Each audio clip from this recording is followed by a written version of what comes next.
बिस्मिल्लाहिर्रहमानिर्रहीम। Advance farming technique की तरफ से तमाम दोस्तों को अस्सलाम वालेकुम।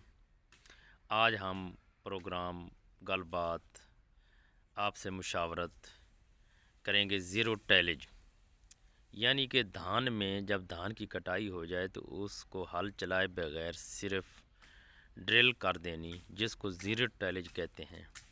तो उसके बारे में आज हम आपसे मुशावरत करते हैं और आपको दिखाते हैं कि हमने किस तरीके से ये काश्त करते हैं। जिन जिन भाइयों को धान वाली जगह हो तो उनको चाहिए कि वो ज़ीरो टेलेज करें। ज़ीरो टेलेज के फ़वाइद भी बहुत हैं। एक तो इसका ख़र्चा कम होता है, इसकी वहाई का, तेल का, और दूसरा इसकी पैदावार ज़्यादा आती है।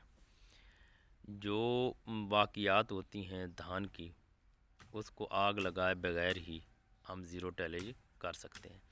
जो बाक़ियात ज़मीन धान की हैं वो ज़मीन में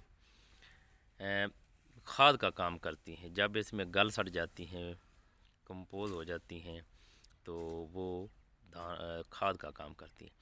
अगर धान की बाक़ियात या किसी भी फसल की बाक़ियात ज़मीन में ही हम रोटावेट कर दें या वैसे ही उसको हल ज़रिए या किसी चीज़ के ज़रिए से दबा दें तो हमारी ज़मीन का नामियाती मादा भी बढ़ जाएगा, पीएच भी डाउन हो जाएगी, ज़मीन भी ज़रख़ेज़ होना शुरू हो जाएगी।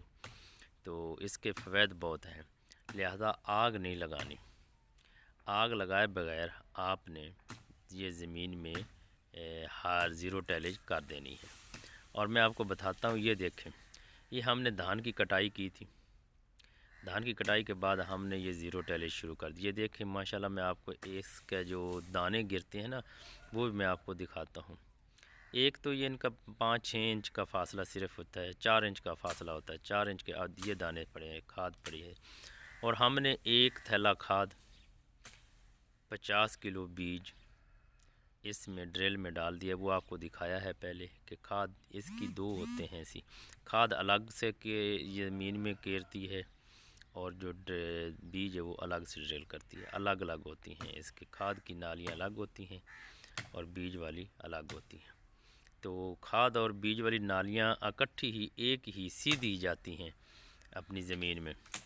तो ये माशाल्लाह देखें। और इसके बाद हम कैसे करते हैं, बस ये लोग कोई हैं अक्सर कर देते हैं, इसको ज़ीरो टेलेज किया और उसके बाद बस इसको छोड़ दिया। नहीं, जो हमारे फ़वाइद, जो हमने तरीका इस्तेमाल किया है जिससे हमें बहुत ज़्यादा फ़ायदा मिला है, और ये बाक़ियात जो ज़मीन में फ़ौरी तौर पर गल सड़ जाती हैं, इसके बाद हम क्या करते हैं कि रोटावेट चलाते हैं। ये रात का वक्त है तो हम आपको दिखाएंगे इसके रोटावेट। ये रोटावेट चल रही है ऐसी ट्रैक्टर के ज़रिए से। अगर आप रोटावेटर चला देंगे तो एक तो जर्मिनेशन बहुत ज़बरदस्त होती है, दूसरी ये बाक़ियात फ़ौरी तौर पर ज़मीन में गल सड़ जाती हैं, और ये गलने सड़ने से ज़मीन नरम होती है। जिस तरीके ज़मीन नरम होगी तो वो फसल उसमें ज़्यादा अच्छी होगी, खाद भी ज़्यादा लगेगी, और वो जो गंदम के दाने अपनी उगाई है वो भी उगाई भी ज़्यादा होगी। तो ये तरीका है जी। तो ये रात का वक़्त है, आप इसे देख लें। ये इस तरीके से ये आप लोग की ज़मीन सामने थी, और जब रोटावेटर करके ट्रैक्टर बाहर निकलेगा तो उस वक्त की भी आपको हम ज़मीन दिखाते हैं कि वो किस किस्म की होगी। आप वाक़यातन ही देखेंगे। अक्सर लोग कहते हैं कि नहीं जी, जब ज़ीरो टेलेज करनी है फिर रोटावेटर करने का क्या फ़ायदा। नहीं, रोटावेटर करने का बहुत ज़्यादा फ़ायदा है। उससे पैदावार में ज़्यादा इजाफ़ा होता है। जैसे हो जाती जैसे ज़मीन फ़ौरी तौर पर तैयार की है, लेकिन ख़र्चा फिर भी काम आता है। ज़ीरो टेलेज करें और एक सी ऊपर से वो रोटावेटर की लगा दें। तो मैं आपको ये ज़मीन दिखाता हूँ कैसी ज़मीन होगी। हाँ, ये देख लें, जो फसल की बाक़ियात थी वो ज़मीन में गल सड़ जाएंगी, बहुत जल्दी गल सड़ जाएंगी। जब ये गल सड़ जाएंगी तो साफ ज़रे है, आप देखें कि कहते हैं ना कि आग ना लगाएं, ज़मीन में बाक़ियात रहने दो। फसल को, ज़मीन को भी कुछ फसल की बाक़ियात दो। बाक़ियात का यही है मसला। और इसमें कुछ लोग कहेंगे कि ये लेने, इसकी दाने इधर उधर नहीं, लेने सीधी सीधी वहीं रहेंगी। ये रोटावेटर इसके ऊपर होता है, जिसकी वजह से ये इसकी जर्मिनेशन ज़्यादा हो जाती है। जब ये गंदम की उगाई शुरू होगी ना, तो ये कम से कम 4-5 इंच मिट्टी से बाहर आएगी। जब ये मिट्टी में रहेगी तो इसकी टिलरिंग ज़्यादा होगी। अकेली जो है ना ज़ीरो टेलेज, उसकी टिलरिंग बहुत कम होती है। کیونکہ وہ اس کو مٹی نہیں ملتی سائڈ سے، وہ اکیلی سامنے ہوتی ہے، ہوا لگتی ہے، تو اس کے اوپر جب یہ لگائی جاتی ہے تو پھر اس کو مٹی کافی ساری مل جاتی ہے، اور جب بھی کوئی پودا مٹی میں گرو کرے گا تو اس کی زیادہ ہی ڈرنگ ہوگی۔ تو یہ اس قسم کی زمین ہے، یہ دیکھ لیں، میں آپ کو دکھا رہا ہوں، یہ باقیات فصل کی پڑی ہوئی ہیں، یہ بہت جلد سڑ جائیں گی اور آپ کی زمین بھی زرخیز ہوگی۔ تو ہمارا تو یہی طریقہ ہے، ہم تو استعمال کرتے ہیں، اور ہم نے جس پر روٹا ویٹ کیا تھا جس زمین پر، اور جس پر نہیں کیا تھا، اس کی اوسط میں بھی بہت کافی سارا فرق پڑ گیا تھا، کیونکہ یہاں تو ٹلنگ زیادہ ہوگی، یہ دیکھ لیں، اور جتنی پودا زمین کے نیچے سے آئے گا اس کا اتنی ہی زیادہ جڑیں ہوں گی، جب زیادہ جڑیں ہوں گی تو زیادہ خوراک لے گا، جب زیادہ خوراک لے گا تو زیادہ ہی دانے بنے گے، زیادہ ہی وزنی ہوں گے۔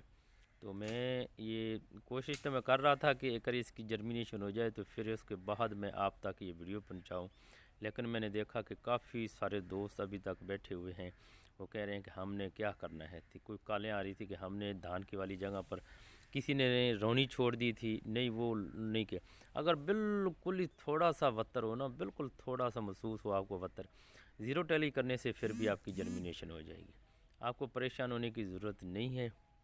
تو انشاءاللہ امید ہے کہ جو میں آپ کو بتا رہا ہوں یہ تاج زرعی فارم چکو کا، اور اسی طریقے سے ہم کاشت کرتے ہیں، ہم کوئی زیادہ نہیں ہوتی، جو بھی ہے ہم 20-25 ایکڑ جو ہے اسی کو ہم کاشت کرتے ہیں۔ ہمارا طریقہ یہ ہے، یہ ہر ایک آدمی کا اپنا اپنا طریقہ ہے، تو انشاءاللہ میں اس کی جب جرمینیشن ہوگی اور پہلے پانی پر بھی میں آپ کو اس کی ویڈیو دوں گا۔ بس سلام، دعاؤں میں یاد رکھیں۔